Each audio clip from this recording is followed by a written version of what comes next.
एका नराधमाने 5 वर्षांच्या छोट्या मुलीवर बलात्कार करून तिची निर्दयतेने हत्या केली. ही संतापजनक घटना कर्नाटकच्या हुबळीमध्ये घडली आहे. आरोपी बिहारी मजूर होता.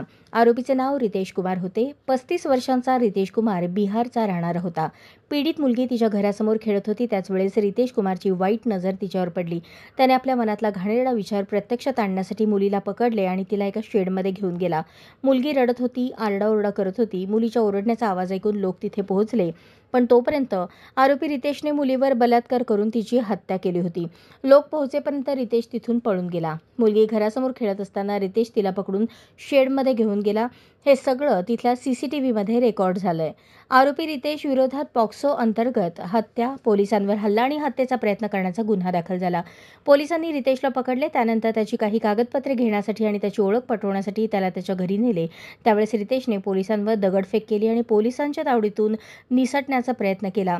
पोलीस आयुक्त शशिकुमार म्हणाले की रितेशने त्याची ओळख पटू नये यासाठी तो सर्व कागदपत्रे देत नव्हता आणि ओळख लपवण्याचा प्रयत्न केला. रितेशने पळून जाण्याचा प्रयत्न केला. त्यावेळी आमच्या महिला अधिकारी सब इन्स्पेक्टर अन्नपूर्णाने रितेशला इशारा देण्यासाठी हवेत गोळीबार केला, पण त्याने पळून जाण्याचा प्रयत्न केला. त्यावेळी पोलिसांनी त्याच्यावर 2-3 राऊंड फायर केले.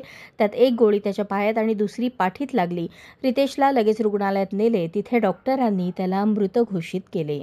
अशाच नवनवीन अपडेट्ससाठी जनता राज्य न्यूज चॅनलला सबस्क्राईब करा, लाईक करा आणि शेअर करायला विसरू नका.